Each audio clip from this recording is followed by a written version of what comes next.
Paytm payments பேங்கின் செயல்பாட்டுக்கு இந்திய reserve வங்கி முழுமையான தடை விதித்துள்ளது.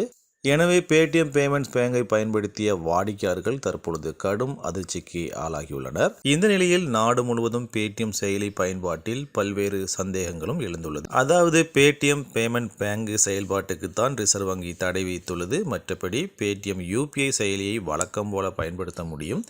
இருந்த போதிலும் இந்த குழப்பம் காரணமாக வாடிக்கையாளர்கள் பலர் வேறு செயலிகளுக்கு மாறி வருகின்றனர். ஏற்கனவே சில கடைகளில் பேடிஎம் ஸ்டிக்கர், ஸ்பீக்கர் பாக்ஸ் போன்றவை அகற்றப்பட்டுள்ளது. சிலர் இதில் பண பரிமாற்றம் செய்யக்கூட தயக்கம் காட்டுகின்றனர். இந்த நிலையில் பேடிஎம் நிறுவனத்தின் வீழ்ச்சி மற்ற நிறுவனங்களுக்கு எந்த அளவுக்கு பலன் அளித்துள்ளது என்பதை இந்த வீடியோவில் பார்க்கலாம். வீடியோக்குள்ளே போகிறதுக்கு முன்னாடி சேனல் நீங்கள் இது வரைக்கும் சப்ஸ்கிரைப் பண்ணால் பார்த்தீங்கன்னா மறக்காமல் சப்ஸ்கிரைப் பண்ண ப்ரெஸ் பண்ணிட்டு பக்கத்தில் இருக்கிற பெல் பட்டனையும் தட்டி விட்ருங்க.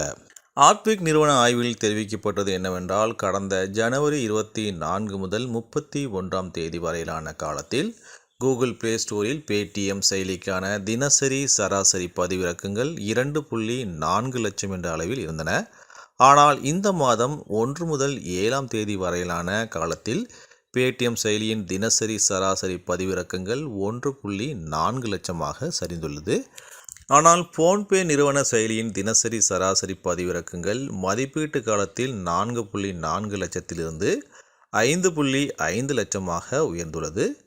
பின்பு பிஹெச்ஐஎம் செயலி 3.5 லட்சம், கூகுள் பே கிட்டத்தட்ட 2 லட்சம் மற்றும் மொபிக்விக் 45,000 தினசரி பதிவிறக்கங்களை கண்டுள்ளது என்பது குறிப்பிடத்தக்கது. ஆப்பிள் பிளே ஸ்டோரில் போன்பே மற்றும் கூகுள் பே செயலிகளின் 25,000 பதிவிறக்கங்களுடன் ஒப்பிடுகையில் பேடிஎம் செயலி பதிவிறக்கங்கள் வெறும் 8,000 உள்ளது.